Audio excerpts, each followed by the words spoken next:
ఆనంద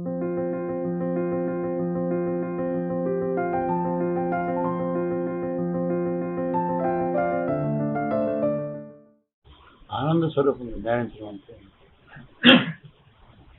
ఇప్పుడు హ్యాపీగా మనం ఉండడం. బాబాని తలుచుకుంటూ నిజంగా మనకి అడాలేం లేకపోతే బాబా పేరు బాబా రూపం చూస్తేనే లోపలికి ఆనందం కలగాలి.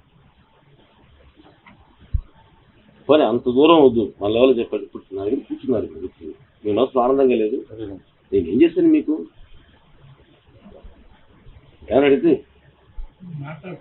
చివాట్లే పెడుతున్నావు ఫ్రెండ్గా చెప్పాలంటే, అయినా ఆనందంగానే ఉంది. ఆ లోపల మనకు అనుభవ ఆనందం ఉంది, అది బాబాయ్కి స్వరూపం.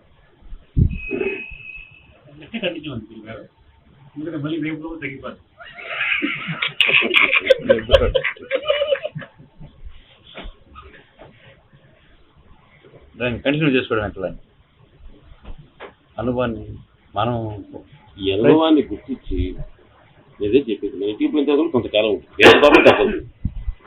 నేను 4-5 రోజులు, వారం రోజులు ఉంటుంది. ఆ తర్వాత తగ్గడం మొదలుపెట్టి తగ్గటం మొదలుపెట్టినప్పుడు మనకు తెలిస్తే తగ్గటం మొదలుపెట్టిందని మళ్ళీ ఎట్లా వచ్చిందో అట్లా రావటం. వచ్చి ఒక రోజు అట్లా కూర్చోవటం, అక్కడ కష్టం కూర్చొని వెళ్ళిపోతాం. కార్లో పెట్రోల్ అయిపోతే ఏం చేస్తావు? ఎప్పుడు కొడుచుకొని పోతావు, అంతే కదా.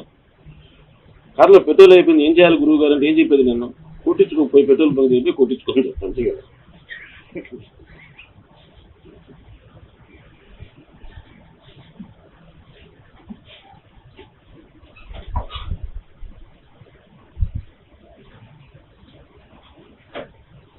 మనకి ఈ ప్రపంచము, ఈ మనసులో ఉండే ఆలోచనలు, రకరకాల అలవాట్లు, మనలో ఉండేటువంటి బలహీనతలు,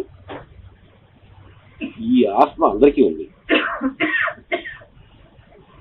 ఈ ఆత్మకు పప్పు లాంటిది. నోటి నిండా బాబా బాబా అనుకునే పప్పు కొట్టుకుంటే తగ్గి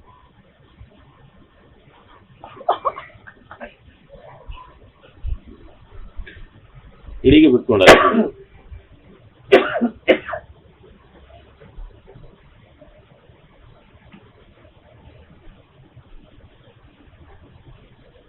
ఇదే ఆడతలు కూడా చెప్పేది, ఉక్కిరి బిక్కిరి అయిపోతున్నా, ఊపిరి ఆడటం మాకు.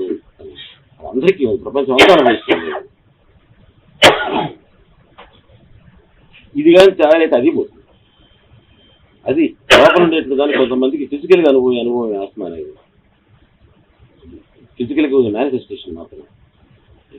ఈ లోపల ఈ ఉక్కిరి బిక్కిరితనం పోయిందనుకో, లోపల బాహ్యంగా ఉండే ఉక్కిరి బిక్కిరితనం కూడా పోతుంది.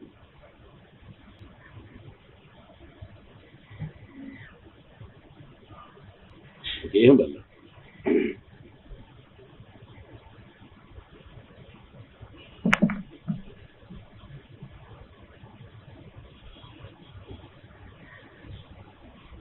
మీ బుడతో భవభయ డోళ ఉద్ధర